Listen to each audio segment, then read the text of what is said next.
Pueden escuchar. Hola, buenos días. Buenos Hola, días por ¿qué acá tal? en Buenos Facebook. días en Facebook y aquí en el webinar. Buenos días. Hola, Jorge, ¿cómo estás? Desde Ecuador se conectaron. Desde Ecuador. Perfecto. Jorge. Guadalupe también. Buenos días, Hola, Sergio. Lorena. Sergio, ¿qué tal? Buen día. Diana, Muy ¿cómo buenos se días a encuentran el día todos. de hoy? Buenos días. Creo que ya se están conectando todos. ¿Cómo les va? ¿De dónde se están conectando? ¿Desde qué parte de la República? Minatitlán, Colima. Ok. La mañana de miércoles otoñal ya. Aunque en Ecuador creo que es. ¿Mm? En Ecuador no es otoño ya. ¿O sí? No sé. Bueno, aquí hace frío. Desde Puebla, Guadalajara, Jalisco, de la Ciudad de México, de Chihuahua. Chihuahua.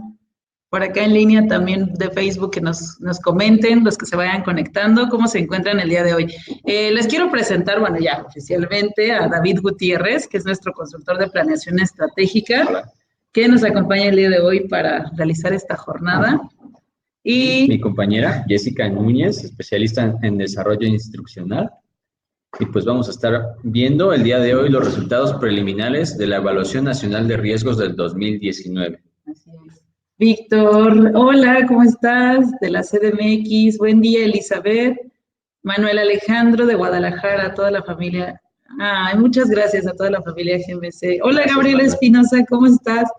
Hay varios que ubicamos ya del chat y pues seguramente hay personitas nuevas. Aquí también tenemos de la CDMX, a Jesús Briceño, a Karina. Muchas gracias. Pues seguramente ya se enteraron un poco de esta situación, porque todos recibieron esta presentación por parte de la UIF. No sé si han tenido oportunidad de revisarla con detenimiento, si, o alguien a lo mejor no estaba enterado de que ya habían salido resultados preliminares de la Evaluación Nacional de Riesgos. Desde Chihuahua también. ¿Tú qué opinaste qué reacción tuviste, David, cuando se publicó este documento?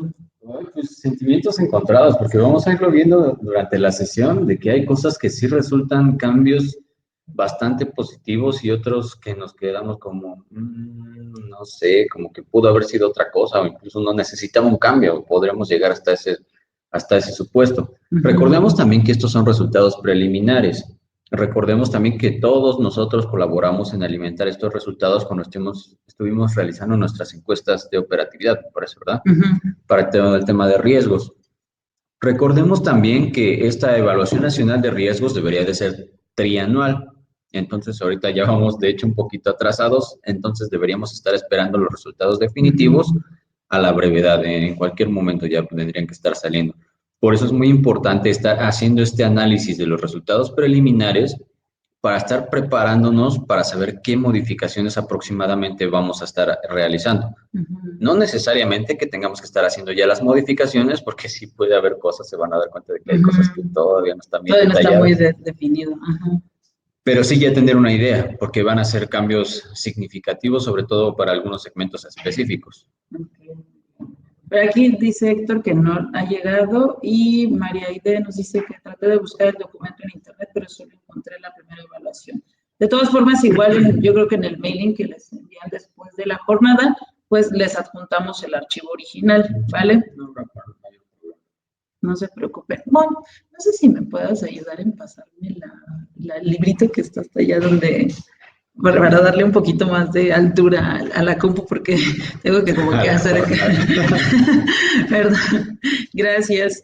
Y la estuve buscando con ustedes, enviaron la convocatoria y no la encontré. No se preocupen, de todas formas, se los compartimos a través del correo que les van a hacer llegar el área de comunicación. Gracias. Y pues para que puedan revisarlo directamente del archivo original. Entonces hay algunas cosas, bueno, como también el tiempo es un poquito corto aquí, hay algunas cosillas que sintetizamos, pero realmente vamos a tratar de checar todo el contenido de estos resultados preliminares. Bueno, vamos a iniciar con un pequeño como preámbulo. Como bien sabemos, la Evaluación Nacional de Riesgos es una respuesta a la recomendación 1 del GAFI, que es evaluación de riesgos y aplicación de un enfoque basado en riesgos. Entonces, bueno, aquí estamos dando respuesta por fin a la primera recomendación que nos saltamos por mucho tiempo. Y bueno, también hace hincapié en la guía de enfoque basado en riesgos, igual publicada por Gafi en el 2014, que, bueno, ya puntualiza cómo debe de ser esta evaluación a nivel país. Sí, recordemos que el enfoque basado en riesgos es un tema que no solamente compete a las entidades, a los sujetos supervisados, sino que compete a todo el país. Entonces, de hecho, desde las mismas autoridades, primero tienen que saber dónde están parados para poder aplicar sus mitigantes que crean correspondientes. Es por eso que ellos hacen su propio ejercicio de enfoque basado en riesgos al aplicar esta evaluación nacional de riesgos. Exacto, y pues al final, digo, creo que tiene todo el sentido porque hasta que sepamos en dónde estamos parados a nivel país, vamos a poder realizar una evaluación adecuada a nivel institución financiera. Y bueno, vamos a cubrir estas 3 palabras clave que nos indica Gafi, que es identificar, evaluar y entender, que bueno, aquí tropicalizado ya sería identificar, medir y mitigar, que es prácticamente pues el ejercicio que nosotros hacemos de acuerdo con la guía de Gafi y lo que recientemente se publicó por la CNBV. Y bueno, a nivel nacional también se tiene su metodología, que esa pues no está publicada como tal, solamente nos da un pequeño como resumen dentro de la Evaluación Nacional de Riesgos, la primera que se publicó, que nos indica cuáles son como los impactos, los parámetros o el impacto, cómo lo miden, la frecuencia en cómo se va a estar aplicando esta evaluación. Sí, su metodología de forma parcial, podría decir. Exacto. Hola, saludos Mario, desde Oaxaca. Y bueno, entonces al final pues estamos respondiendo a esta recomendación 1. En el año 2016, como nos indica en esta parte, se identificaron 26 riesgos, los cuales fueron plasmados en 3 mapas de acuerdo a la probabilidad de impacto de estos. Algo muy interesante que me pareció de la primera evaluación es que nos segmentan para riesgos de lavado de dinero, para financiamiento al terrorismo y para el régimen de prevención. Entonces, analiza estos 3 grandes sectores, estas perspectivas, e incluso, sobre todo en la sectorial, enfatiza aspectos de las actividades vulnerables como de los sujetos obligados. Sí, aquí recuerden siempre que hacer como que el símil con lo que ustedes tienen de su enfoque basado en riesgos a nivel institución va a ser mucho más fácil para poder comprender la evaluación nacional de riesgos. Recordemos que también aquí, por actualización de la guía de la metodología, para la elaboración de la metodología, nos indicaba que teníamos que hacer la división entre los riesgos de lavado de dinero y los riesgos de financiamiento del terrorismo, que es lo que venía en la primera evaluación nacional de riesgos. Y te decía, también tienes que tener un riesgo de sujeto obligado, o sea, tú por ser tú mismo, que es más o menos también la parte del riesgo por el régimen de PLD, FT. Entonces ahí encontramos muchas similitudes y esto va a hacer que sea mucho más fácil tanto entender la NR como poder aplicarla a nuestra metodología de riesgos en nuestra entidad, que es, a final de cuentas, nuestro fin principal. Exacto. Pues yo creo que de los que leyeron la NR anterior, hay cuestiones en donde pues hay muchas dudas, ¿no? Bueno, a mi parecer hay ciertas lagunas en ciertos temas en donde faltaban pues información o datos estadísticos que concretaran alguno de los riesgos planteados, pero creo que fue un muy buen ejercicio inicial. Yo tengo la esperanza de que en esta Evaluación Nacional de Riesgos sí se plantea el delito de financiamiento al terrorismo como debe de ser, como nuestra realidad, porque en la anterior pues veíamos que prácticamente no existía con el concepto internacional que se tiene y pues la única vulnerabilidad que tenemos es la porosidad en la frontera y la ubicación geográfica, ¿no? Pero pues realmente sí estamos viviendo una cuestión de terrorismo, pero tal vez no como se concibe a nivel internacional. Sí, exactamente. Me parece que la primera NR lo que tenía de financiamiento al terrorismo era incluso que nosotros protegiéramos a países que son vulnerables al terrorismo tradicional. Cuando no nos damos cuenta o no se quiso analizar en ese momento la realidad del terrorismo, de narcoterrorismo, la verdad es que hay que ponerlo como es, que existe en nuestro país, entonces esperemos también que eso vaya a cambiar. Y otro creo que asunto importante que se va a tocar en esta nueva evaluación es el tema fintech, ¿no? O el tema tecnológico, porque también evidentemente pues es un nuevo riesgo en cualquiera de estos dos. Sí, ¿no? Claro, y de hecho prácticamente en todas las leyes y las disposiciones que de ellas emanan están haciendo actualizaciones para tocar directamente el tema de tecnología, que la verdad es que para hacer 2019 ya se habían tardado un poquito en hacer. Pues sí, pues vamos a empezar con el análisis de los datos que nos aportaron. Obviamente, recuerden un poquito, voy a hacer como una recapitulación de la NR anterior. Está dividido en estos 3 segmentos y recordarán que vienen estas gráficas donde nos ejemplifican los riesgos de lavado de dinero. Entonces, unos de ellos que mencionaban era la delincuencia organizada, recursos ilícitos generados, la economía informal, sistemas de pago, uso de efectivo. Entonces, ya los mencionaba, ahora vamos a ver qué hay para 2019 respecto a esos riesgos, ¿vale? Empezamos con delincuencia organizada. Y pues en esta parte tenemos que la amenaza de lavado de dinero nacional es por las organizaciones delictivas. Ahora nos muestran un mapa, me parece que ese no estaba, ¿verdad? Antes, y nos dicen más o menos cuáles son las organizaciones delictivas que operan en cada estado. Esto también la verdad es que nos abre mucho el panorama porque nos dice no solamente si un estado es de alto riesgo, sino nos dice por qué exactamente es de alto riesgo y en qué cosas debemos de cuidarnos. O sea, ya nos da más parámetros, no solamente nos dice, pues, ¿sabes qué? Michoacán, por ahí hay que tener cuidado, hay que tener indicadores más elevados, sino que nos dice Michoacán, por ejemplo, está el Cártel Jalisco Nueva Generación. Entonces ya ahí nos da otro parámetro para estar investigando y nos dice, por ejemplo, aquí tenemos los colores que nos indica el grupo principal que está en cada estado, pero también nos pone líneas que nos costó un poquito de trabajo entender, la verdad, pero las líneas representan otros grupos que pueden estar dentro de los mismos estados, que tal vez no tienen el control total, pero sí tienen una incidencia importante. Entonces también ahí nos da otro parámetro más con el cual estar trabajando nuestros indicadores de riesgos. La verdad es que este mapita es muy deprimente, o sea, Sí. Nos dimos cuenta que, si saben, aquí los que están en gris son los que, yo digo que sí existe, pero tal vez no hay una estadística, una información que nos diga, ok, es este grupo el que tiene presencia en este estado. Pero bueno, tristemente solamente ubicamos unos 4 o 5 estados que tal vez no tienen esta información, pero todo el país está infestado de delincuencia organizada y eso es una situación muy triste para nuestra realidad, pero algo que también nos podemos percatar, que incluso lo menciona la NR anterior, es la influencia que puede tener en el territorio. O sea, si tenemos también estas líneas donde nos indica que hay otros grupos delincuenciales ahí, significa que puede haber riñas entre los mismos grupos y sea lo que esté fomentando, pues también la violencia en el país. Entonces, porque siempre, al final es un negocio, van a buscar tener mucho más influencia territorial para poder acaparar más, ¿vale? ¿Dónde se publicaron? Pues los enviaron, no sé si fue un envío como, sí, porque lo recibimos aleatorio, porque los reciben por Citi, ¿no? No sé quién lo recibió.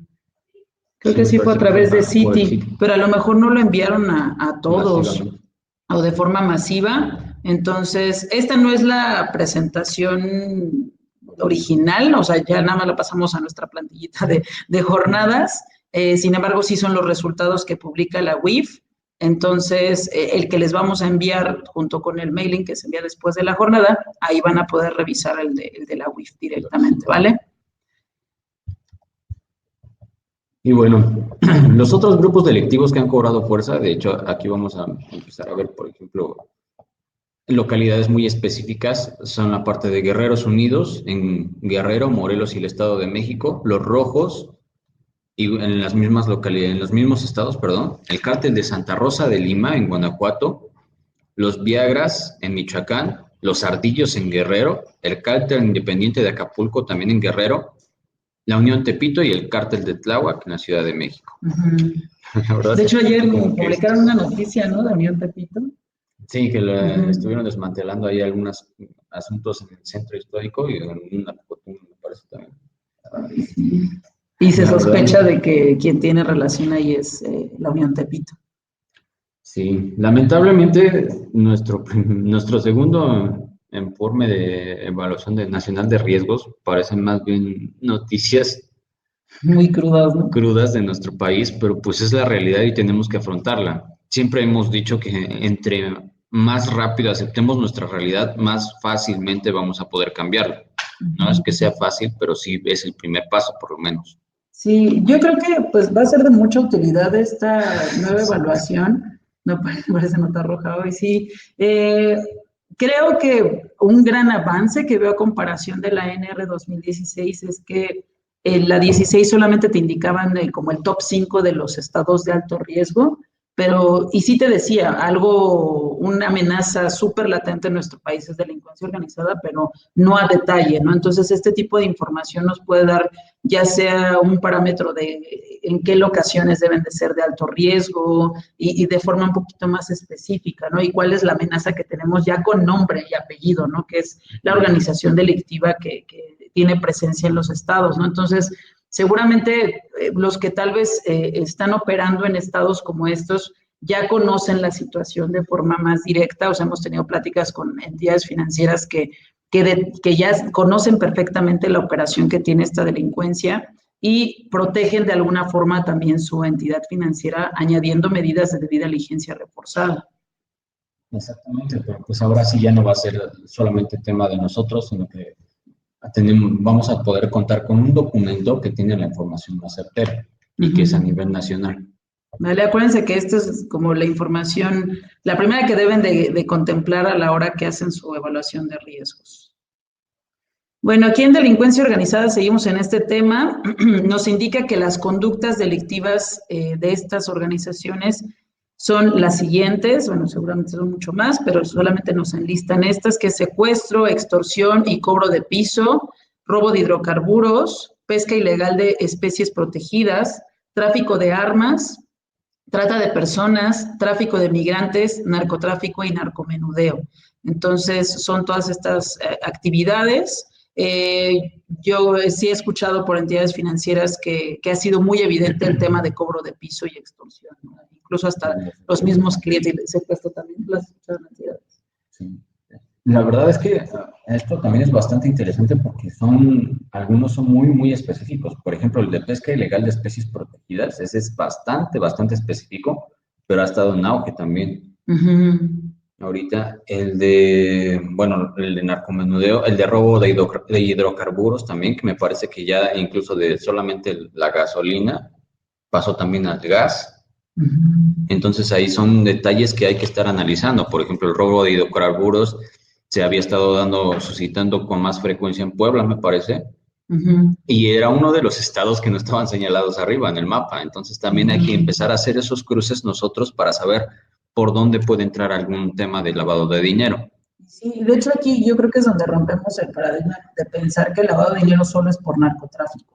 Yo no sé si haya tenido alguna intención el que hayan enlistado de esta forma, no sé si por orden de prioridad o algo, pero enfatizaron, si se dan cuenta, el tema de secuestros y aquí tenemos esta gráfica en donde nos indica cómo es que ha ido cambiando alrededor de estos años y el número de víctimas es prácticamente igual al número de secuestros que se llevan a cabo, ¿no?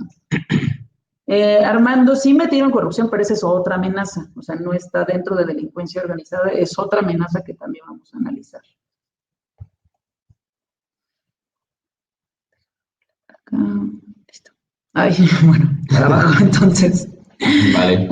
Robo de hidrocarburos. Del 2016 al 18, casi todos los números de esta NR van del 16 al 18. Bueno, obviamente no tomaron 2019, pero estos 2 años se observa un incremento del 117% en el número de tomas clandestinas localizadas. También por eso está bastante señalado en la primera parte de los principales crímenes. Y el robo de gas licuado fue de 8.400 barriles por día. Durante el 2018 se reportaron pérdidas de 66.300 millones de pesos. De hecho, y luego cuando nos vamos a las gráficas, podemos ver en lo que les acabo de mencionar, es decir, prácticamente se duplicó en 2 años el robo de combustible y las pérdidas de millones de pesos, de miles de millones de pesos. Las tomas clandestinas identificadas también se duplicaron, pero ahí está el único pero, de 2018 a 2019 bajaron prácticamente a la mitad, que estuvimos viendo también, la verdad es que sí hubo un combate al huachicol, como se le conoce, en estos últimos años y se estuvo tratando de minimizar lo más que se pudo. Ujú. No sé si ustedes hayan tenido también, sobre todo en zonas de provincia, que hayan visto que esto haya disminuido o si ustedes consideran incluso que tal vez es equivocada la cifra. Nosotros, la verdad, aquí desde la Ciudad de México lo hemos estado siguiendo noticias, etcétera, etcétera, y sí hemos notado que ha sido uno de los temas principales de que Ujú. este combate al huachicol y a las tomas clandestinas. Sí, sí, igual si nos quieren compartir algo al respecto, aquí está abierto el chat, ¿eh? Sí, porque recuerden que también esto se trata de entender bien lo que está pasando. También no podemos tomarnos la NR como La verdad. la verdad absoluta, porque lo vimos desde la vez pasada. No sé si se omitieron o si no se alcanzaron a tomar en cuenta ciertos aspectos, pero que eran importantes para nosotros, como entidades financieras, para poder tener información suficiente para poder aplicar un enfoque basado en riesgos efectivo. ¿Qué nos dice Marco? Los guachicoleros migraron al cobro de piso. Bueno, pues yo creo que tiene sentido, digo, no lo sé, a lo mejor sí, no sé si lo viste de cerca, Marco, pero pues al final yo creo que si te cierran una puerta, buscas otra para cometer algún delito, Y ¿no? de hecho es el segundo, Marco, si te das cuenta, Ujú. extorsión y o cobro de piso. Sí, es bastante, yo digo, se lo he visto también aquí hasta en los tianguis, ¿no? Ahí te cobran también piso y tienen ahí toda una mafia, pues también Sí. en los negocios. Y eso que acabo de comentar, Marco, al interior del estado de Ok. Puebla. Y Nancy también, Esta en nuestra región del Istmo del estado de Oaxaca se dio la alza del cobro el de cobro de piso. piso. Sí, eso también es muy importante porque vamos a empezar a ver cuestiones como estas de quizá algunos crímenes que van a estar a la baja. Pero recordemos, hay una parte para Criminal Compliance, me parece, que también está hablando sobre riesgo y te dice, haz tu evaluación de riesgo, no estoy saliendo un poquito de tema, pero es importante. Haz tu evaluación de riesgo, pero no te quedes hasta que cuando empieza a bajar tu riesgo aplicando mitigantes, sino procura ver más allá y date cuenta de que al aplicar esos controles puedes ocasionar un riesgo más alto. Ujú.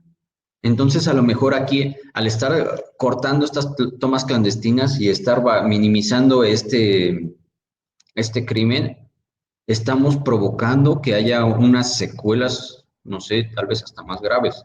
Entonces siempre hay que estar monitoreando este tipo de aspectos, incluso estar bastante conectados con la parte de noticias de qué es lo que está pasando en nuestro país, qué es lo que está pasando en nuestro estado en particular, en nuestra colonia, en cualquier sector en el que estemos, para ver las cosas buenas que también se están haciendo, qué podrían desencadenar, porque eso nos va a mantener preparados siempre para posibles acciones que podamos tomar y estarnos prevenidos siempre.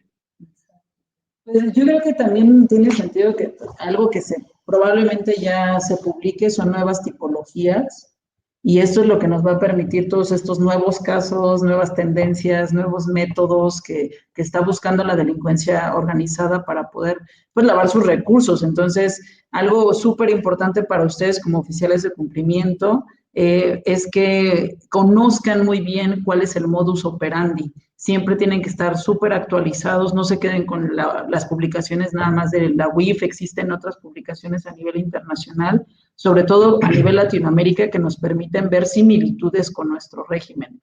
Entonces, pues creo que es esto, ¿no? Como que tapas un hoyo y se destapa el otro, ¿no? Sí. Es como que tapas la casita del topo y sale por el otro lado, ¿no? Entonces, así es esto de la delincuencia organizada. Ok, respecto a decomisos, nos indican algunas cifras. Nos menciona lo que fue decomisado en las sentencias pronunciadas por delitos de operaciones con recursos de procedencia ilícita en los juzgados de distrito en el periodo del 1 de diciembre del 2015 al 31 de diciembre del 2018. Y aquí tenemos en moneda nacional que son 15.763.458. En dólares americanos son 4.429.332 y euros 208.500. Entonces, creo que, digo, es lo que estábamos debatiendo, ¿no? Que a mi percepción es muy Muy poco, o sea, poquito, es ¿verdad? nada para todos los años.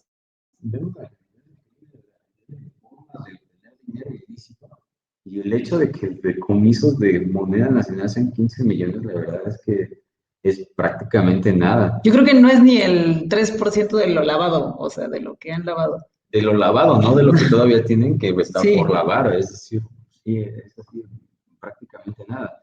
También es curioso ver que, por ejemplo, en dólares americanos se han hecho más decomisos, porque si hacemos la conversión son aproximadamente 80 millones si lo convertimos a moneda nacional. Es decir, todavía se tiene más rigor en la parte de dólares que en la parte de pesos mexicanos. Entonces también por ahí hay que estar revisando. A lo mejor estamos poniendo mucha atención en la parte de dinero, monedas extranjeras, divisas extranjeras, y debemos de poner más atención en la parte de cómo pagamos con nuestros propios pesos. Exacto. Y pues yo creo que aquí, digo, la parte de decomiso ya se había comentado en la NR del 2016, que estos eran pues las vulnerabilidades más fuertes que tiene nuestro régimen, dado que hay un tema de impunidad, hay un tema de falta de orden administrativo. El que la UIF sea administrativa puede ser que esté atrasando o alentando el proceso para realizar una medida precautoria que puede ser el decomiso desde el congelamiento, la incautación, el embargo. Es un proceso pues muy largo el que se tiene que llevar a cabo por parte de la UIF al presentar la denuncia al Ministerio Público y todo el proceso que emana de eso. Puede ser que nos estemos tardando, que es como la noticia que veía apenas de Collado, ¿no? Que al final pues alcanzó a enviar sus recursos de su cuenta bancaria a otro lado antes de que lo congelaran, antes de que se lo congelaran. Entonces puede ser que este tema pues se está alentando demasiado las medidas precautorias. Dice, ¿qué haces si llega Ovidio a tu empresa y te pide un crédito? ¿Se lo niegas y lo denuncias o mejor de otorgar el crédito y salvadas tu vida y la de tus trabajadores? Es que la verdad, Gerardo, el tema que nos mencionas es un tema bastante delicado.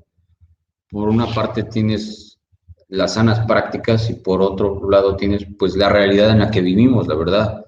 Y lo estuvimos viendo en las noticias de la última semana, creo yo, que tenemos por un lado lo que nos están diciendo que hagamos, porque tal vez pareciera muy sencillo, pero no lo es. O sea, sí hay que tener en cuenta demasiados aspectos de cosas que podrían salir mal y al momento decimos, pues, ¿qué es más importante?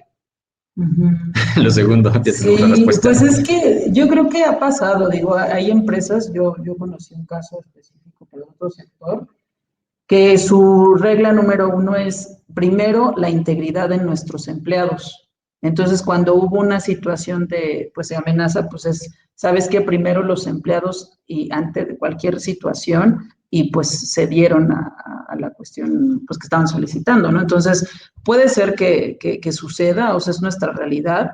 Lo que sí es que los reportes pues son digamos, no le avisamos a la persona que esté en listas de personas bloqueadas o a quienes vamos a reportar, pues no le estamos notificando que va a ser reportado, es simplemente la información que se va directamente a la UIF, entonces, de alguna forma, pues no va a ser como tan evidente, ¿no? Que tú lo reportaste, pero pues yo creo que cuando estás sometido a una amenaza, pues, ¿qué haces, no? O sea... Sí, es un tema muy, muy delicado, la verdad.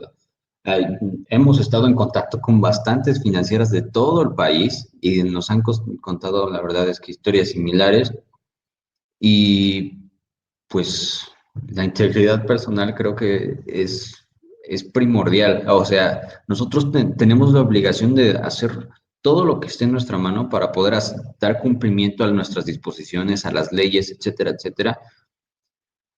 Y pues intentarlo todo lo que podamos, pero la integridad personal es la integridad personal. Pues sí, esperemos que nunca tengamos estas situaciones, Sí, ¿no? sí, porque la verdad es que es una decisión complicada. Sí, Hermilo nos dice, hay una posición de México relativo a todo aquello que se decomisa a los narcos por Estados Unidos, pertenece a nuestro país, porque acá se siembra, se procesa y se procede a su venta.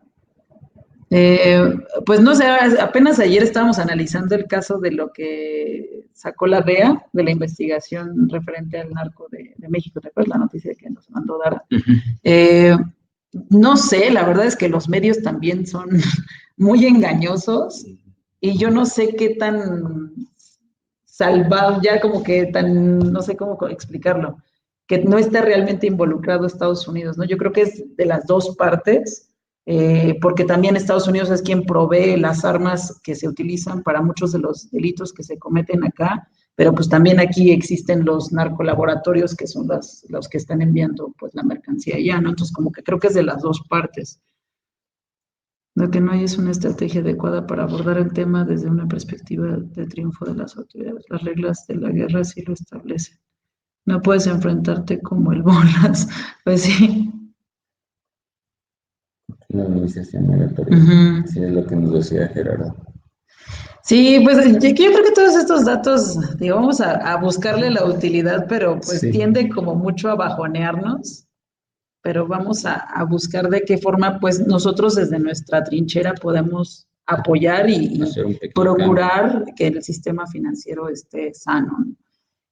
Ahora sí, pasando a temas de corrupción, que bueno, también nos pasamos No es siempre. que sea un mejor tema, pero es No es que sea mejor sentimiento. tema, pero sí, yo creo que es otro hasta más polémico, pero bueno, algo que sí pasó durante estos años es que hubo un retroceso en la posición global. Esta información incluso la pueden consultar directamente en la página de Transparency International, la pueden googlear así directamente en la red y les va a desplegar el resultado de esta percepción de corrupción a nivel global. Entonces, se dan cuenta, de 2015 estamos en la posición 95 de 176 países, que es una calificación de 35 puntos en escala de 0 a 100. Y en 2018 tenemos la posición 138 de 180, que es la calificación de 28 puntos en la escala. Es decir, bajamos 7 puntos de lo que teníamos, de lo poco que teníamos, porque la verdad es que 35 de 100 tampoco es muy positivo. Bajamos 7 puntos, pero bajamos 43 lugares en la escala mundial de corrupción. Es decir, solamente hay 43, 42 países peores que nosotros en todo el mundo. Exacto. Y sí, hay algunos, de hecho está interesante el análisis, como lo ven directamente en la persona, pero te indica incluso los países que están como en alarma, ¿no? Como necesitas tú ponerle atención a estos países porque están decayendo, ¿no? Y otros que están en mejoras. Nos dice aquí Gerardo, en diversas zonas del país lo que mandan es el crimen organizado y lo que falta discernirlo. También algo que nos menciona aquí este resultado es que con la entrada de las funciones de la Fiscalía Anticorrupción, México está reforzando los esfuerzos realizados en materia de combate a este delito, el cual no se limita al sector público, sino también incluye al sector privado, ¿no? Nos menciona que, ok, se están haciendo cosas. En el barómetro global, aplicado a los países de América Latina y el Caribe en 2017, refleja que entre el 61% y 64% de los mexicanos percibe altos niveles de corrupción. Es decir, 2 de cada 3. Exacto. Que sí me sorprende, ¿no? Como que ya todos perciben que... Un optimista de cada Un 3. optimista, sí. México es uno de los 5 países con peor resultado en el análisis. Consideran que existen un alto grado de corrupción policial y un incremento en la corrupción. Asimismo, hay una perspectiva negativa de las acciones implementadas por el gobierno para su combate. Entonces, bueno, esto es una cuestión, seguramente pues hicieron encuestas, hicieron alguna especie de análisis para tomar estas estadísticas. Les digo, esto lo están tomando a nivel internacional, en donde se hace un análisis pues global. Sí, también la verdad es que, por ejemplo, temas como este, de que es una investigación global, nos permite también tener una imagen más realista de lo que está pasando en México, porque ya no hay como que tintes políticos ni de ninguna clase, sino que esa es la información que salió y ahí te la presento en la página. También cuando vayan a esa página va a ser muy interesante porque además de, por ejemplo, sus listas de países, de paraísos fiscales, de no cooperantes, etcétera, etcétera, pueden estarlos enriqueciendo con los países que tienen observancias en el tema de corrupción también, porque ahí vienen enlistados y de hecho el mapa, la verdad, está bastante bonito. Sí. Van a poder identificar mucho mejor de dónde pueden provenir estos recursos que pueden provenir de corrupción en otros países. Pueden engrosar su lista de países a los que tienen que tener un poquito más de cuidado a la hora de identificación, por ejemplo. Sí, yo creo que lo puedes complementar perfectamente con lo que publica Gafi y ya tienes otros datos estadísticos que son, pues que son fidedignos, que tú puedes confiar en ellos y decir, ok, los voy a tomar incluso para mi evaluación de riesgos. Sí, ustedes pues trabajan no sé, a lo mejor que a nivel internacional. Sí, exactamente, ya tienen otra fuente para obtener información. Bueno, esto también está interesante. Sí, también también nos dio como algo aquí, así como me iba de lado, nada más de ver estos números. Pero nos dice que en el periodo de 2016 a 2018, la Secretaría de Función Pública impuso 25.113 sanciones a 18.668 servidores públicos. ¿Cómo se muestra a continuación? La suspensión fueron 7.481, amonestación privada 3.851, pública 3.443, sanción económica 2.527 y destitución 1.177, lo que equivale a sanciones por... Ay, tú lees el número porque está muy complicado. 8.232 millones de pesos. 8.232 millones. Lo que equivale a... ¿Cuánto habíamos visto ayer? 450,000 pesos de multas promedio por cada uno de los servidores. Es decir, si dividimos estos 8.200 millones entre los 18,000 servidores amonestados, a cada uno le tocaría pagar aproximadamente 450,000 pesos. Que es nada. O sea, es nada, prácticamente nada comparado con pues, los actos de corrupción que se hayan cometido y sobre todo si fue un desvío de recursos por parte del público, ¿no? O sea, como hemos visto casos que al final se utiliza el recurso del público y los están desviando y hacen toda su red de lavado de dinero. Sí, y con el nivel de corrupción en el que tenemos en nuestro país, es decir, estamos en el número 138 y tenemos 450,000 pesos en promedio de infracción por cada servidor público. No estamos hablando ya de cárcel, no estamos hablando de nada de esas cosas, estamos hablando solamente de las sanciones económicas. Y bueno, estábamos revisando también una nota contra la corrupción y la impunidad. Se me fue. El sistema anticorrupción no es de esa. No, de una sociedad civil, de la que estuvo. El Instituto Mexicano de Competitividad. Ajá, que tiene el contra la corrupción y la impunidad.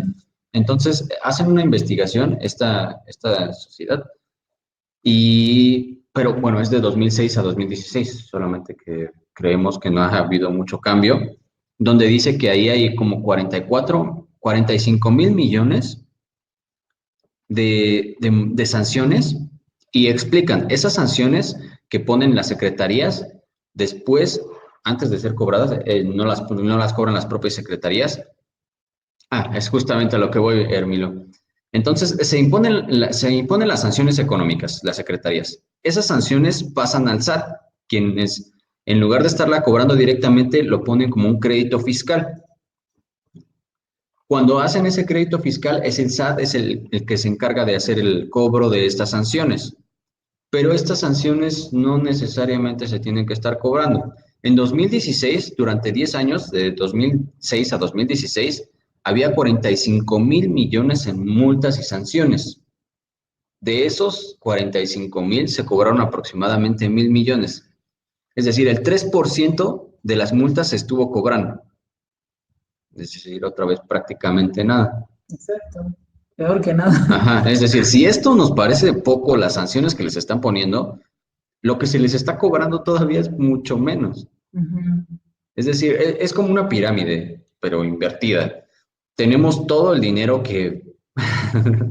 todo el dinero que se roba del erario público, todo el dinero que se desvía, todo el dinero que viene de procedencia ilícita, etcétera, etcétera.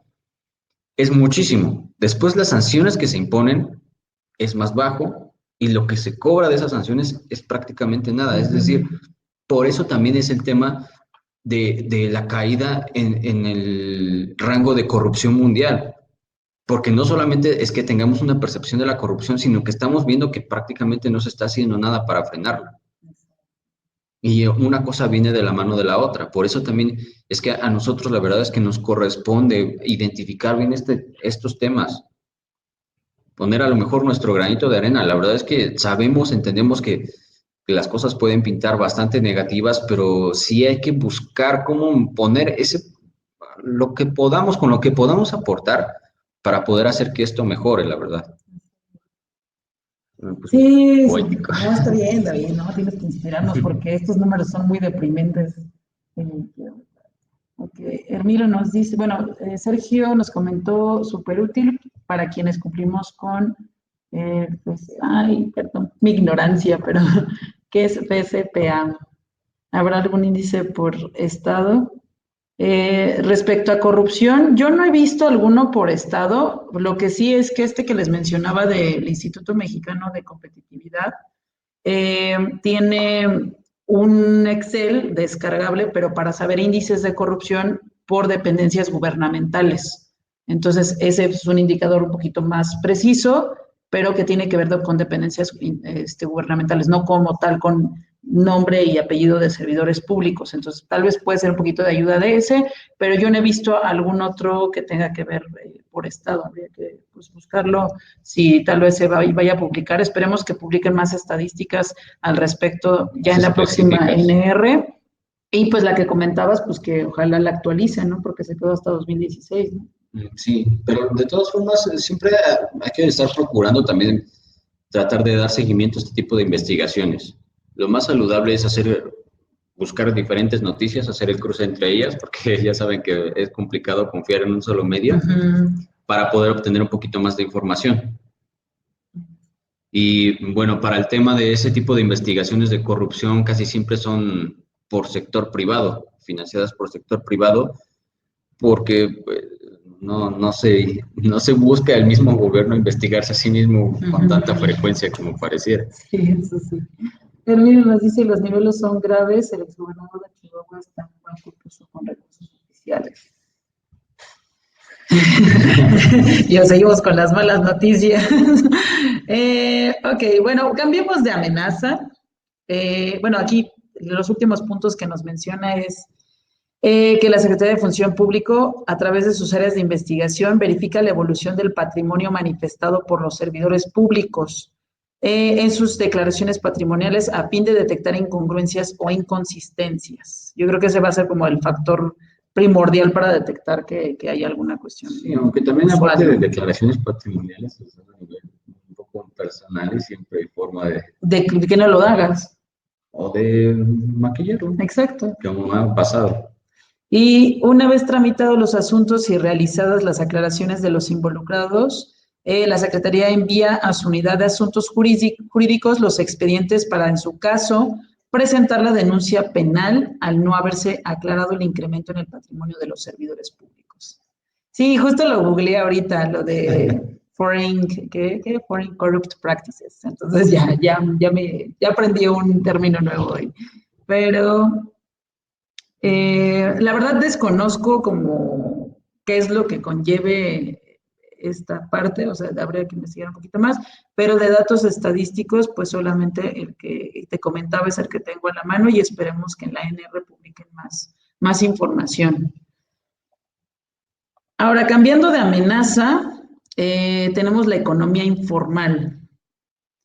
Y aquí en el 2017, el 57.1% de la población en México tuvo como sustento alguna actividad relacionada con la economía informal, equivalente al 22.7% del PIB, lo que representa un freno a su crecimiento económico e imposibilita el cálculo exacto del dinero que circula en la economía.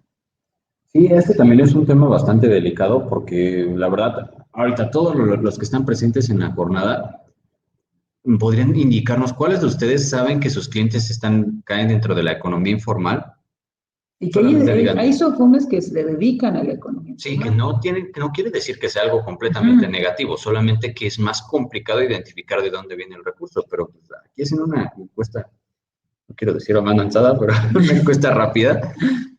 ¿Quiénes de ustedes, aquí los que están conectados en la jornada, tienen clientes que saben que vienen de su dinero viene de economía informal? ¿Saraí? Ay, Saraí, ¿cómo estás? Más alto que la aportación de las actividades primarias al PIB. Sí. O igual acá por acá en Facebook y Periscope, que también nos den sus opiniones. También María del Carmen. 100%. María Irene, no, de plano. Ok.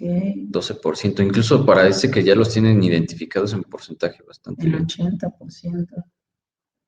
Tianguistas, ese también es Tianguistas, bastante 30%. común. Combinados formal e informal, solo algunos ¿Cuántos? cuantos, tal vez el 40%. 40. Ok. Nosotros Nosotros, también, Sandra. pues hemos tenido un no, Ujú. solo un Solo no. uno.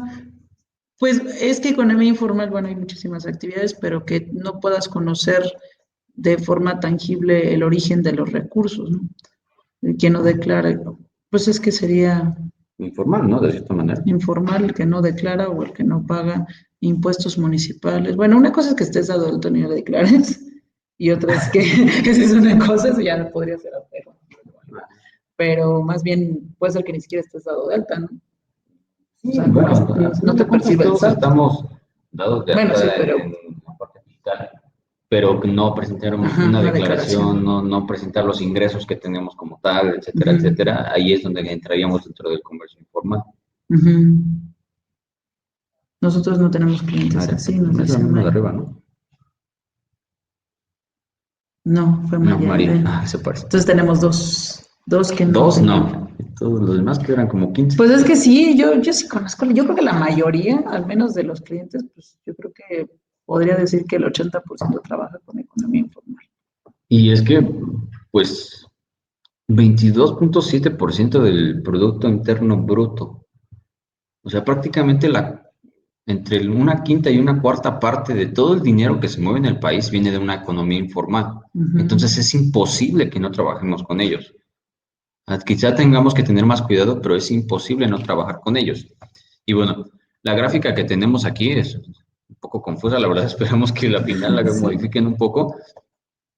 Aquí algunos, para los que no están tan familiarizados con las gráficas, porque sí he escuchado de algunos casos, de este lado tenemos los indicadores para la gráfica de barras y de este para la gráfica de líneas.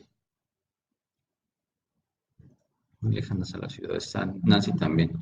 Entonces tenemos aquí en las gráficas de barras el porcentaje del PIB de los que contribuyen el Producto Interno Bruto. Y de la parte de la gráfica de línea tenemos el porcentaje de la población que depende de una actividad informal. Es decir, subió un poquitito, un 0.1%, la contribución de la economía informal al PIB, y en la parte de la gente que depende de una economía informal bajó un poquitito. Recuerden que esta gráfica no es de 0 al 100, sino que empieza del 56, por eso esto, aunque parezca mucho, en realidad es muy poco. Bajó del 59, creo, me parece. No, Creo que hasta el 57. ay Dios, Sí, no es se como el ve. 58, Creo 59, que ¿no? sí, 58. 58 punto y cacho. Bajó al 57%, la gente del país que depende bajó al 56.7 y volvió a subir al 56.9, o sea, casi el 57. O sea, 2017 y 2019 están prácticamente igual. Ujú. Pero de todas formas, más de la mitad del país depende de una actividad informal. Entonces también otra cosa más que agregar es que tenemos que también identificar, buscar una forma relativamente eficiente de poder identificar los recursos de toda esta gente que, a final de cuentas, no necesariamente tiene que ser mala ni tiene que estar cometiendo algún ilícito. Muchas personas son gente honesta que, debido a sus cuestiones socioculturales, se llevan a cabo ese tipo de actividades. Y a final de cuentas es un apoyo a la economía nacional el que nosotros otorguemos un crédito a este tipo de personas. Pero sí Ujú. tenemos que estar en cuenta de que tenemos que tener nuestras respectivas debidas diligencias ajustadas, reforzadas o como las necesitemos, dependiendo de cada caso. Y aquí es donde empezamos a hacer cruces. Empezamos a hacer cruces con los estados que tienen la parte de los cárteles. Ujú. Empezamos a hacer cruces con los estados que tienen mayor índice de corrupción, empezamos a hacer cruces con lo que sale en las noticias, etcétera, etcétera, y podemos tener un modelo de riesgos para que nos ayude realmente a nuestra entidad. Ujú. Así es más o menos como deberíamos usar realmente la Evaluación Nacional de Riesgos. Sí, pues yo creo que en aplicar medidas reforzadas, ¿no? En el caso que se requieran. Ujú. Y bueno, Vamos bien por acá en línea, ya bajó un poquito nuestra depresión, ¿no? O seguimos en el mismo estado. ¿Cómo vamos aquí en línea?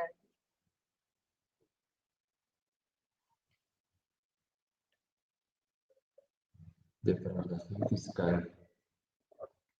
Pues,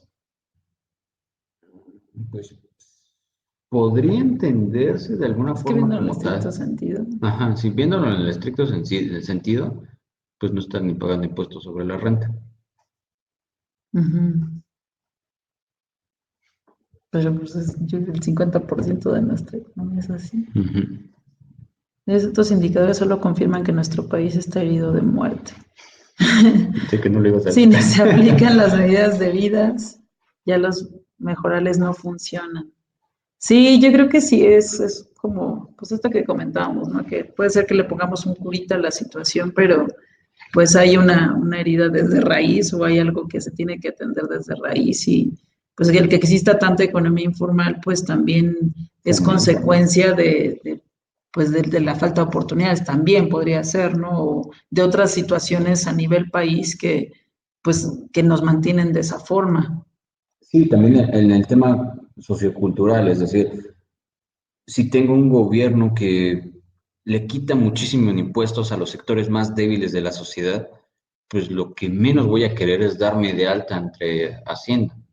Ujú. Y se convierte en un tema también cultural, porque yo digo, no, no, no, no, jamás. Después se lo heredo a mis hijos que heredan también mi puesto del tianguis y dicen lo mismo. E incluso después, aunque cambie la situación, aunque se les den incentivos para las personas que están, para los microemprendedores, la desconfianza hacia el gobierno ya es tal que también fomenta esto. Es decir, no, no quiere decir que nada más la gente no le guste o le guste pagar impuestos pero le tenga miedo al gobierno. O sea, pues también es una cosa y otra a la vez. Ujú. Pero también les comento, es un tema cultural de decir, pues, ¿cómo voy a confiar en el gobierno que me quiere venir a quitar mi dinero, que tanto me costó trabajo ganar, que es corrupto, que se lo va a ir a despilfarrar en todos lados? O sea, sí, la verdad es que no podemos estar analizando todo lo que hemos visto en la NR hasta este momento de forma aislada. Ujú. Es un tema integral de una cosa que lleva a la otra y a la otra y a la otra. Por eso también es tan importante que ustedes, cuando estén haciendo sus ejercicios de NR, podamos hacer estos cruces de información. Dejar de tener temas aislados y empezar a hacer estos cruces y decir, no, aquí sí es donde está el problema, aquí es donde sí, Ujú. sí nos puede doler muchísimo cuando nos pase algo. Exacto. Pues yo creo que también es un tema, bueno, yo estaba analizando ese concepto de materialidad, que es como una cuestión más, o sea, económica, o sea, como la economía del país en general, de todos sus aspectos, tanto sociales, culturales, económicos, del sistema financiero, etcétera, como todo de forma integral que nos permita visualizar qué otros mitigantes puedes aplicar en este tipo de situaciones que no necesariamente tienen que ver solo, exclusivamente con el sistema financiero, porque el que exista tanta economía informal tiene otras causantes. Es el síntoma Ajá, solamente. exacto.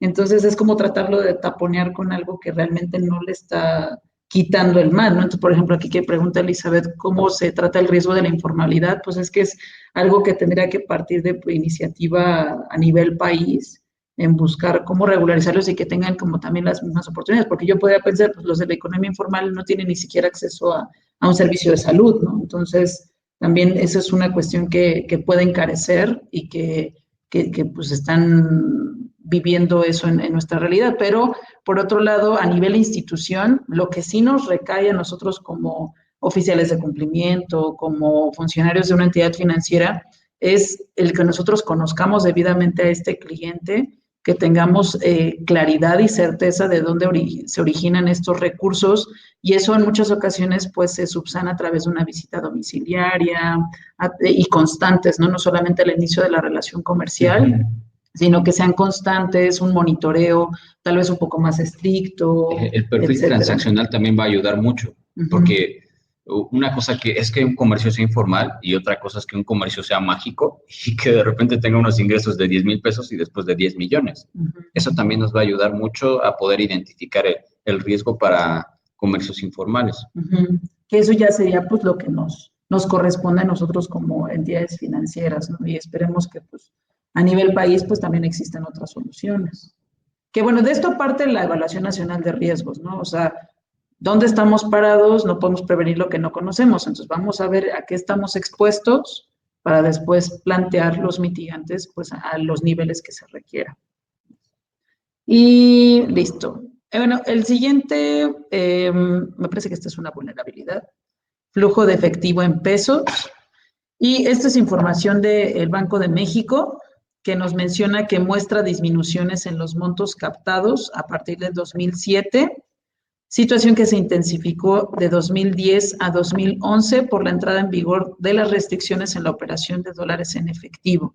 Que de hecho, ya en la NR 2016 ya mencionaba que se había disminuido, o sea, dado que pues ya había pasado también esta restricción de efectivo, ya mencionaba que por estadística y el análisis, si recuerdan en la gráfica, eran los que estaban colocados como bajo riesgo.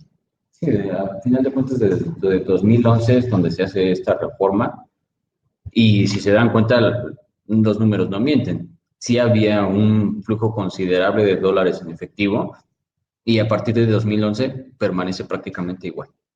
Entonces, bueno, aquí lo que nos quieren decir es, por lo menos sí funcionó. Ese sí funcionó. Ese mitigante sí funcionó. Ok, de este lado, bueno, tenemos estudios sectoriales de riesgos. Esto tiene que ver con los cuestionarios que les enviaron a inicio de año. Seguramente pues, los respondieron, los atendieron, se envió a todos los sectores y nos menciona que respecto al sector privado se realizan los estudios sectoriales de riesgos tanto en el sistema financiero como las actividades y profesiones no financieras designadas, alias las actividades vulnerables, en los cuales se toman en consideración información que recibe la UIF en los reportes y avisos respectivamente. Y se incluye un apartado de los cuestionarios de percepción de riesgos aplicados a los sectores, cuya finalidad es identificar los riesgos a los que están expuestos en materia de LDFT que los sujetos obligados perciben. Entonces, ustedes tenían que dar cuál era su percepción de riesgo a nivel institución. En 2019 se recibieron 10,891 cuestionarios de los sujetos obligados de todo este universo que les mencionaba, lo cual representa un incremento del 2.2% en número de respuestas recibidas respecto a 2015. Entonces sí hubo un incremento, ¿no? Un incremento leve, sí. Fueron 230 más alrededor. Y que al final yo creo que este tema de la autoevaluación, pues es un poco subjetiva, ¿no? O sea, creo que cada entidad financiera lo va a percibir a su operación, a su parecer, que yo creo que pues no, puede ser que a lo mejor no esté siendo completamente objetiva. O sea, y yo creo que eso lo vimos sobre todo en la NR 2016, se publica, llega el GAFI en 2017, nos hace una evaluación mutua y hay cosas que no se tocaron en la nacional, pero que GAFI nos observa.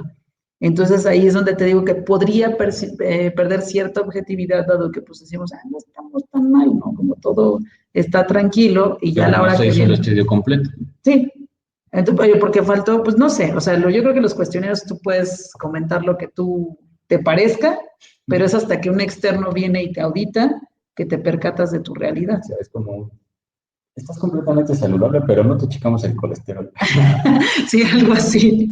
Entonces, yo creo que, pues la NR pues, sí tiene información real que toma de los sujetos obligados, pero pues ahí depende y es algo que me acuerdo que hasta Maribel dio una jornada al inicio cuando se enviaron estos cuestionarios y fue como respondan con claridad, con objetividad, con datos reales para que pues no se esté alterando la información que reciben. A final de cuentas, lo que hacemos cuando llenamos este tipo de cuestionarios es ayudarnos a nosotros mismos, porque lo que hacemos es llenar una base de datos para que todos los demás puedan utilizarla y podamos saber más o menos dónde estamos parados.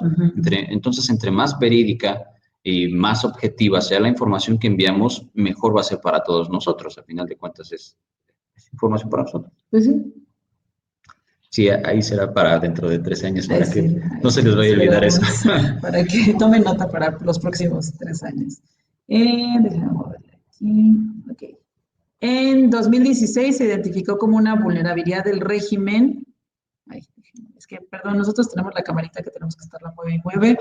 La falta de obligatoriedad normativa de la elaboración de una evaluación de riesgos. Bueno, esto sigue siendo una deficiencia porque para 2016 no existía la obligación ni para el sistema financiero ni para actividades vulnerables. Ahorita sí existe ya para el sistema financiero, pero que son instituciones, pues bancos, tanto los intermediarios financieros no bancarios, pero no existe para fianzas y afores, seguros, fianzas y afores, ni para las actividades vulnerables.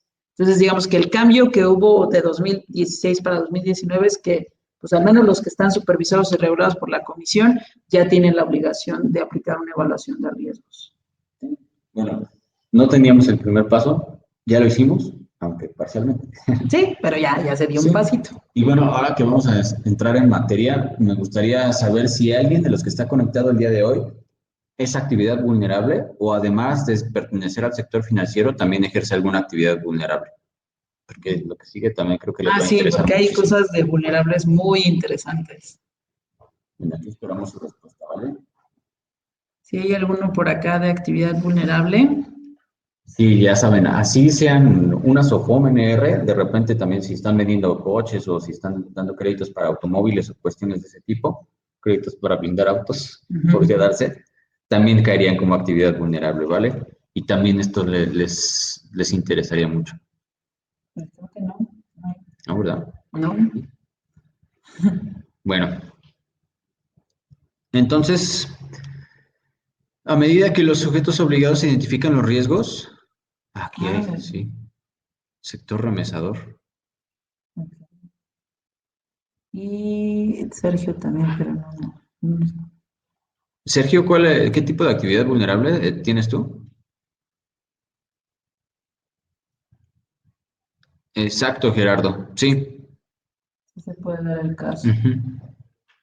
Sí, la única actividad vulnerable en la que no caerías sería crédito o mutuo, porque esa ya la tienes Sí, ya la por tienes. default por pertenecer al sector financiero. En todas las demás sí podrías caer. Pues sí, creo que nada más tenemos dos actividades vulnerables. Vamos a comentar algo que compete directamente a la ley antilavado. Sí, porque muchos de los, empeño y joyería, muchos de los temas que se tocaron también para la actualización de la NR fueron temas justamente de actividades vulnerables y muchas deficiencias también están ahí. Ujú. Tendrías que reportar al SAT, Gerardo. Bueno, pero si eres SUFOM. Bueno, sí, sí, Si a eres CNB SUFOM, y a al las SAT. dos. Ujú.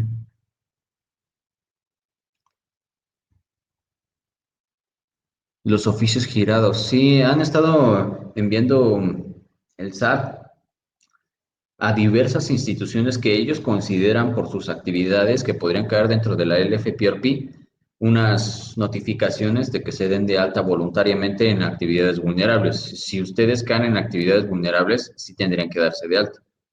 Sí, a los dos. Sí, a los dos, Gerardo. O sea, tendrían que cumplir con las dos obligaciones, la que te corresponde por disposiciones de carácter general y por la actividad que realices, también la ley antilavado. ¿Vale? Vale. Sí, tengan ahí cuidado porque luego ha tocado que nos confiamos un poquito al estar ya sujetos al CNBV para el sector de financiero y luego dejamos de lado un poquito el hecho de que podríamos estar cayendo en actividades vulnerables. Pues sí está regulado por CNB, pero no regula la actividad que estés realizando, o sea, la actividad vulnerable que realices. Esa la regula la LFPORPI. Entonces habría que checar que no sé qué tipo de actividad sería la que se esté realizando, pero Ajá, sí nos ha pasado, ¿no? Casos que son. ajá. Sí, sí nos ha tocado. Y doy crédito con garantía y me dejan la casa. Si tú eres dueño de la casa, Carmen, si tú eres dueña de la casa, te conviertes en dueña de la casa y después la vendes, entrarías en venta de bienes inmuebles, compraventa de bienes inmuebles. Pues también entraría en vulnerable. Ujú. Si tienen un fideicomiso u otra cosa donde no eres dueño completamente tú, puede que no. Pero si sí es tu propiedad esa casa y la vendes tú como de tu propiedad, entonces sí entrarías en una actividad vulnerable.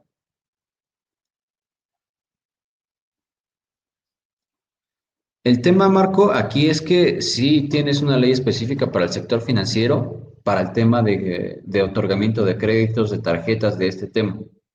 Pero para los otros temas sí tienes que remitirte al LFPORPI, para, por ejemplo, apuestas, para blindaje, para venta de vehículos, venta de inmuebles, arrendamiento, etcétera. Bueno, Arrendamiento ya está. arrendamiento también está incluido.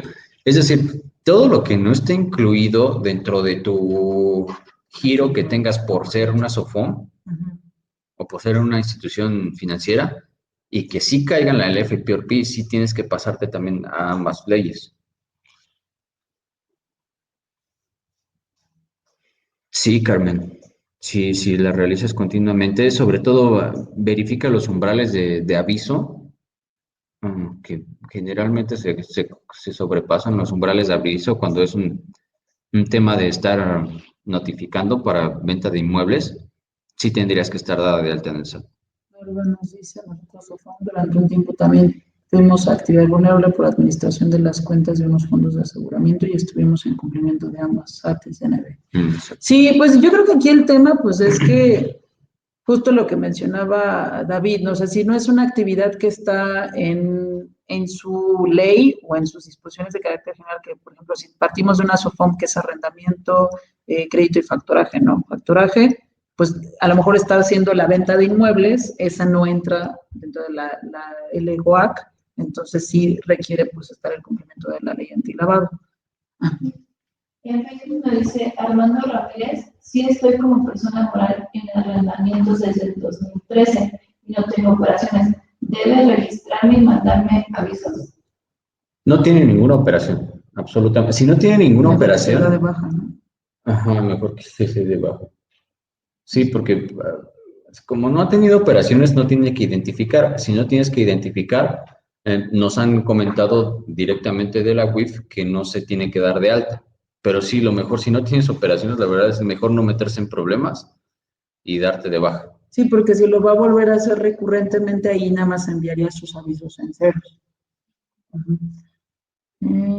Por ejemplo, del pago de crédito con bien inmueble, nosotros lo registramos como bienes adjudicados.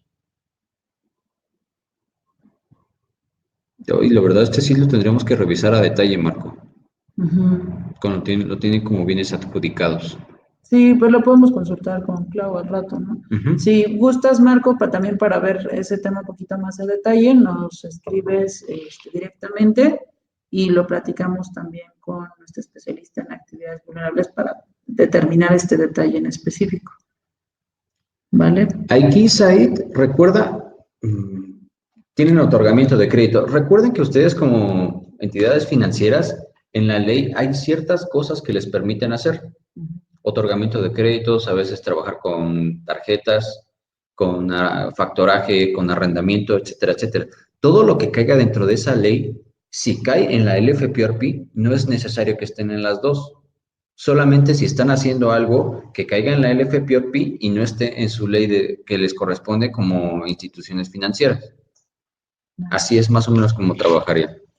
Bueno, pues ya nos estamos cambiando de Sí, jornada, ¿verdad? pero Estamos cambiando de ya jornada. estamos cambiando de jornada. Pero bueno, la parte de enfoque basado en riesgos, recomiendan que se conteste el oficio que envió el SAT, donde invita a que se regulen o si no hago de estos estudios puedo mentir, pues sí, creo que... Es que hicieron un masivo, sí, ¿no? hicieron un envío masivo de estos oficios, pero sí es recomendable que lo contesten en los supuestos de que ustedes no caen en eso, de que no tienen operaciones relativas a lo que les están enviando el oficio, de que no han pasado ningún umbral de identificación, sobre todo, verifiquen los umbrales de identificación y de que por lo tanto no tienen que estar dando de alta en esa actividad vulnerable en específico. Sí, con eso sería suficiente para también, recuerden, nunca evitar cualquier tipo de conflicto, cualquier mala interpretación, es lo mejor de dar una contestación así. Y pues sí, yo creo que vamos a hacer otra jornada de actividades vulnerables, porque se pone interesante el tema. Sí, se va a poner más interesante. Porque, bueno, se va a poner más interesante porque seguramente viene una reforma que vamos a platicar qué cambios son los que se sugieren. De hecho, esa era la introducción. Que sí, era para que entráramos ya muy bien a este tema. Ok, ese punto es importante. Estudien la NR 2016, no la 2019 ni siquiera está publicada, o sea, son resultados preliminares, Ujú. entonces no son oficialmente publicados y tampoco están en la bibliografía de la CNBV, entonces manténganse con la Evaluación Nacional de Riesgos de 2016, ¿vale? Sí, José, en la de 2016. Ahorita, para tu examen, por lo menos, no tomes Sí, no mucho se en cuenta. estresen ahí Ujú. todavía. Sí, porque si no se van a confundir con los datos. O sea, esto te va a servir como de conocimiento general de qué es cuáles son los avances que hay para este año, pero para fines de estudio remítete sobre todo te recomiendo el boletín resumen que publicaron, un folleto en donde vienen todos los datos ya concretos y no tengas que estudiar súper a detalle toda la publicación de 70 y tantas páginas. Y bueno, en esencia, pues del enfoque basado en riesgos, lo que buscamos es identificar, entender y evaluar los riesgos que tienen las instituciones financieras. Y pues aquí identifica desde el sujeto obligado y también respecto a los reportes y avisos que llegan a la UIF. Entonces, con esta información ya podemos tener un régimen de prevención integral y sincronizado, ¿no? Entonces, necesitamos como la información de los dos lados. Okay. Vale, en la parte de estudios sectoriales de riesgo, se reconocen las vulnerables del régimen PLD en cuanto a actividades vulnerables. Ahí está. Por eso toda la introducción que dimos ahorita, lo cual también se plasma en los resultados del informe de evaluación mutua del GAFI en México y se tienen los siguientes hallazgos. El principal hallazgo aquí es que, bueno, para los que estén más familiarizados con actividades vulnerables, se tienen que presentar avisos mensuales cuando sobrepasan los umbrales de aviso, valga la redundancia, que se encuentran en la LFPRP, que también me parece en la página del SAT están. Entonces, cuando se sobrepasa esto, en automático, sea quien sea tu cliente, seas lo que sea que haga, mandas un aviso. Entonces, y esto es mensualmente, a diferencia de, por ejemplo, una SOFOM que emite reportes trimestrales para el tema de operaciones relevantes. Podríamos hacer un símil de una SOFOM y una actividad vulnerable, un reporte de relevantes con un aviso de actividades vulnerables, que es cuando sobrepasa cierto monto. Entonces, como es solamente cuando sobrepasa cierto monto, lo que encontró Gafi es que dice, bueno, sí me enviaste un montón de avisos y todo está muy bonito, pero cuando los estuviste analizando te das cuenta de que es una operación normal para el cliente. Ajá, por eso tenemos esta gráfica que nos dice, uy, no se alcanza a ver bien, ¿verdad? 3 millones de avisos, de los cuales el 96% no tenía ninguna incidencia. Es decir, 3 millones de avisos, más o menos, ¿cuánto es el 96%? Como unos 2.800.000 avisos los mandaron y no eran tan necesarios, o sea, forzosamente. Y lo mismo pasa para 2017 y 2018. Aquí me parece que es el 98.5 y el 96.2, ¿no? Me parece. De los 3 millones y los 4 millones para el 2018. Es decir, cada vez estamos dando más avisos, pero esos avisos no tienen inusualidad. Es decir, no tienen realmente algo que se le tenga que investigar de más, porque cuando les llegan a la UIF, ellos identifican al RFC de quien está haciendo esa actividad, verifican sus operaciones en el SAT y en el SAT te dice, pues es que son las operaciones que siempre hace, o sea, sí. No hay por qué seguir el rastro. Ajá. Ajá. Y es que yo creo que parte desde que no hay una distinción, como mencionabas, o sea, si existiera tal vez un reporte de operaciones inusuales para las actividades vulnerables, bueno, ahí sí te notifican de forma mucho más filtrada, oye, aquí en esta operación ya existe una inusualidad. Incluso creo que ahorraría un poquito el proceso de la UIF de hacer todo este match de información para definir, ok, este sí lo tengo que checar, ¿no? No significa que pues los avisos sean malos, más bien que son de operaciones, es como los avisos que ustedes envían de operaciones en efectivo con dólares o los de transferencias internacionales, que al final son operaciones que ustedes hacen comunes y corrientes, pero que no tienen ninguna alerta aún, simplemente son para tener el seguimiento de las operaciones que realizan los clientes. Exacto.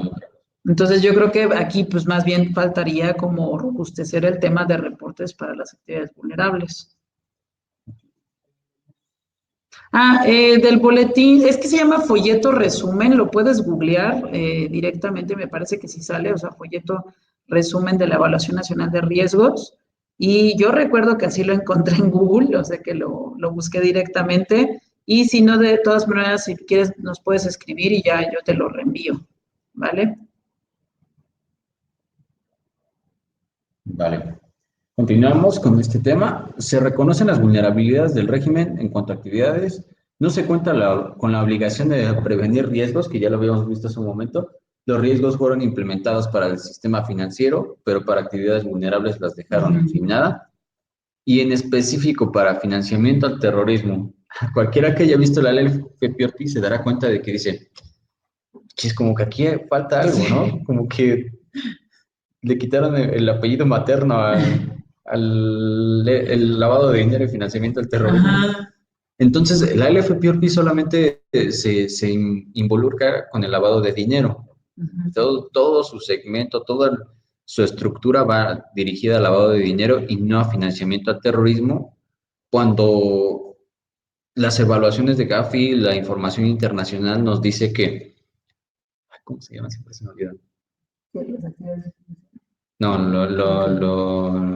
las sociedades sin fines de lucro, las organizaciones sin fines de lucro son tradicionalmente las más utilizadas para hacer financiamiento al terrorismo y pues todavía en nuestro país todavía eso no se cumple. Yo creo que esa es una distinción importante que para México, dentro de la LFPORPI, se contemplan estas organizaciones sin fines de lucro, pero Gafi te lo propone de forma, digamos, esta parte, ¿no? O sea, tienes ahí en la sección, en la recomendación 22 de actividades y profesiones no financieras designadas, pero tienes la recomendación 8 que habla exclusivamente de organizaciones sin fines de lucro. Entonces, creo que ahí también falta un reforzamiento en esta recomendación 8 a nivel país, porque no se le está dando la debida importancia y la evidencia está en que en la evaluación 2016 se pone en que el riesgo casi es nulo, ¿no? Porque no ha habido una estadística o alguna evidencia de que se hayan sido utilizadas para este delito. Y volvemos a lo mismo, es un delito internacional de terrorismo, no nuestro delito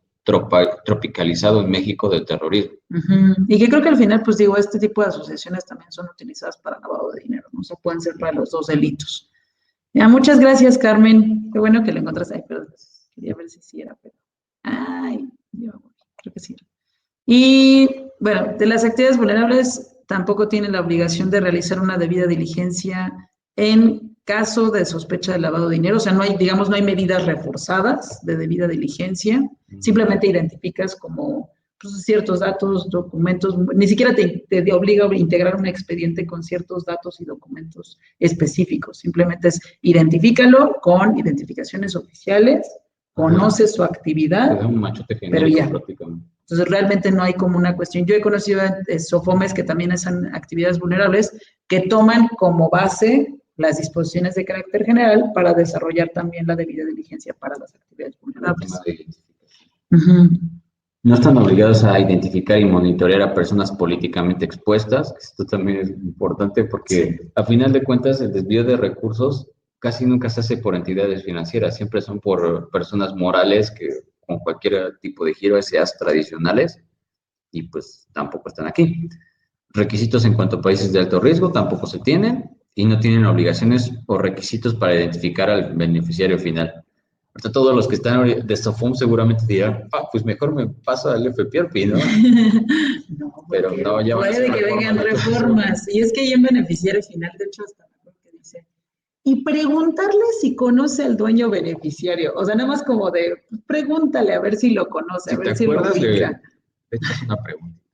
Sí. Ahora, ¿hacia dónde vamos? Bueno, esto no tampoco es de nosotros, ellos nos lo están proponiendo, qué tipo de iniciativas se tienen. Lo que se busca es proteger el sistema financiero y a la economía nacional, prevenir y detectar actos y operaciones que involucren recursos de procedencia ilícita, que también puedan establecer una real coordinación interinstitucional que permita el combate, la investigación y la persecución de los delitos de operaciones con recursos de procedencia ilícita, así como sus predicados. Que esto realmente sí lo vimos sobre todo en el seminario de la UIF, que ellos hicieron hincapié y dicen, ¿saben qué? Pues donde lo estamos regando más es que no hay comunicación entre las autoridades.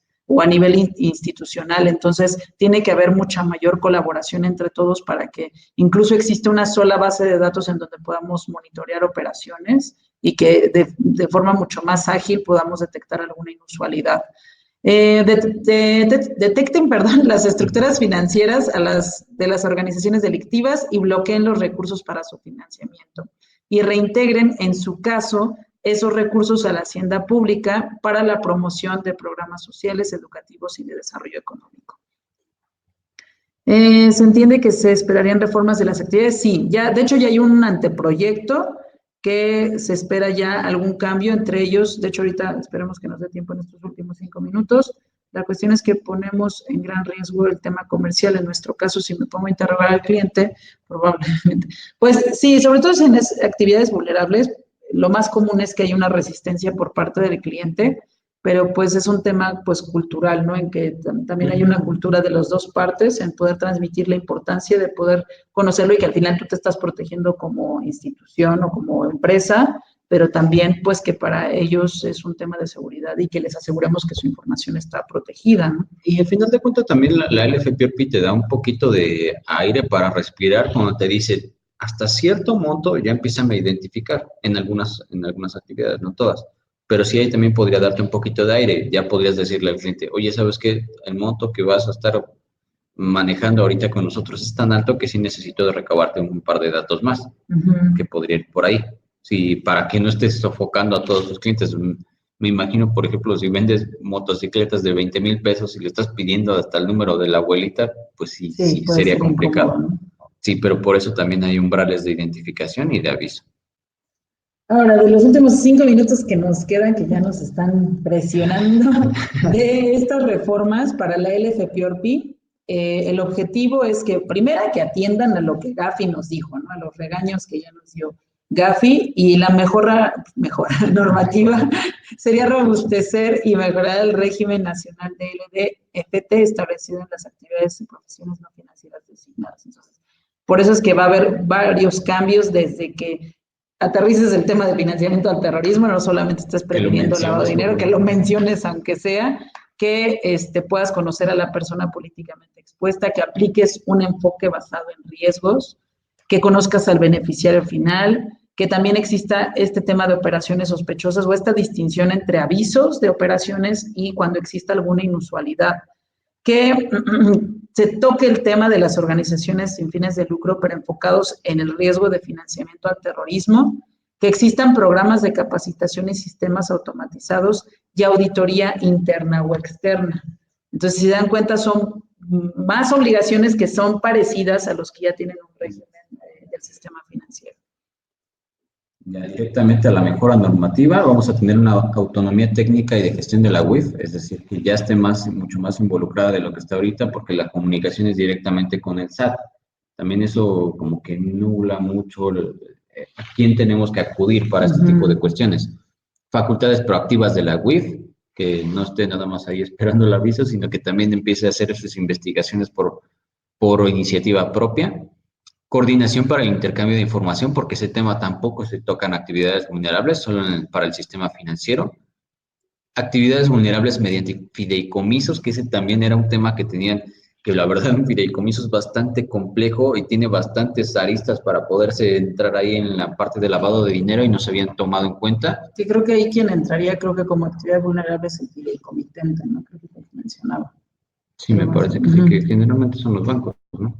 No, la fiduciaria es El banco. el banco, pero fideicomitente o fiduciaria, o sea, que tenga estas dos formas. Y bueno, directamente las reformas que se sugieren, y lo estamos viendo desde la parte del resultado preliminar. Todo esto viene directamente desde esos resultados preliminares, nada salió de nuestra con fecha aquí.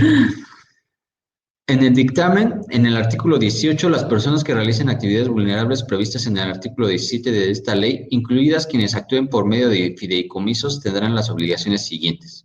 Es decir, aquí anexa fideicomisos a todo el embrollo de actividades vulnerables. Los fideicomitentes serían los obligados en los términos del artículo 17 y 18 de la LFPRP. De nuevo, con la parte de los fideicomisos, con los fideicomitentes específicamente. La fiduciaria únicamente tendría la obligación de solicitar los acuses del alta de los fideicomitentes en el padrón de actividades vulnerables.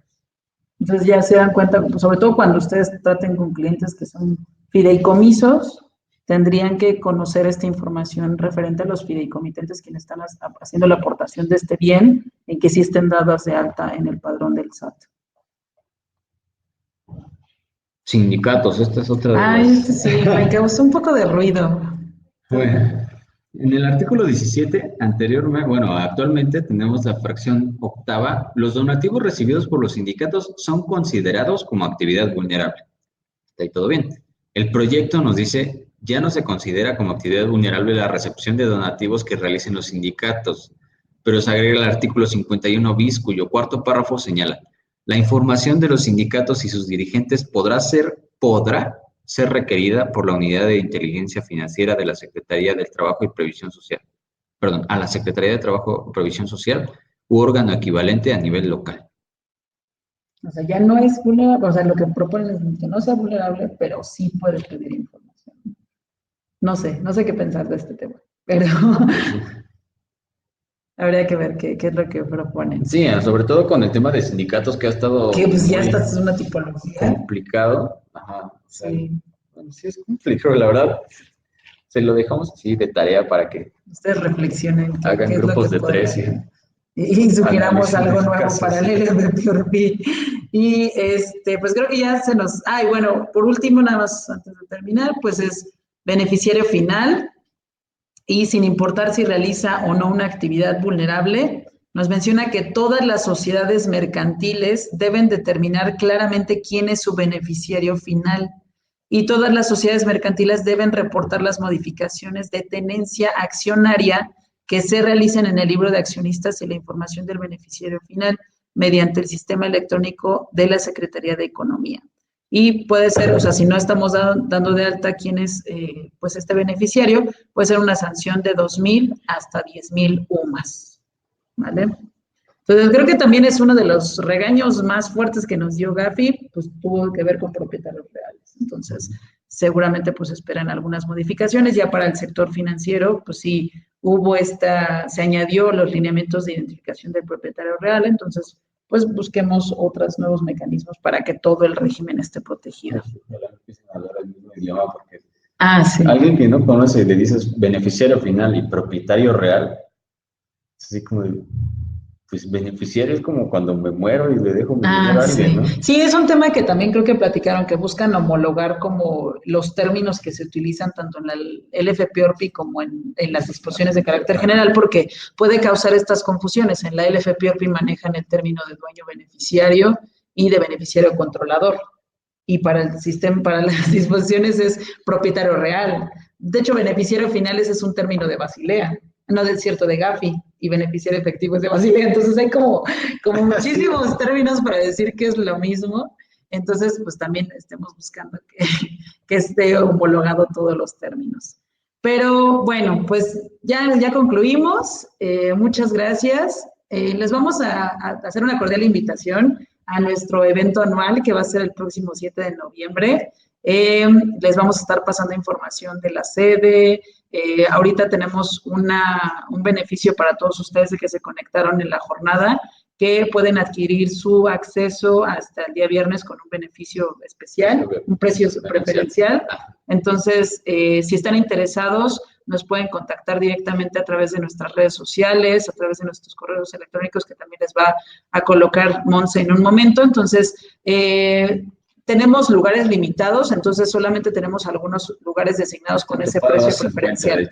Entonces, corran y comuníquense para que solamente tenemos hasta el viernes que podemos abrir este beneficio. Y respecto al material, pues en el correo que se les va a enviar del seguimiento de la jornada, se les estará compartiendo el archivo original de la evaluación preliminar. Entonces, pueden ahí descargarlo para que lo consulten completo. De hecho, nos faltaban como unas poquitas diapositivas, pero ya no nos da tiempo de revisarlo. pero básicamente revisamos todas las amenazas, vulnerabilidades que nos comentan y esperemos el resultado final. Una vez que esté publicado, les aseguramos que vamos a tener otra jornada en donde ya puntualicemos en estos nuevos resultados. Sí, para la final.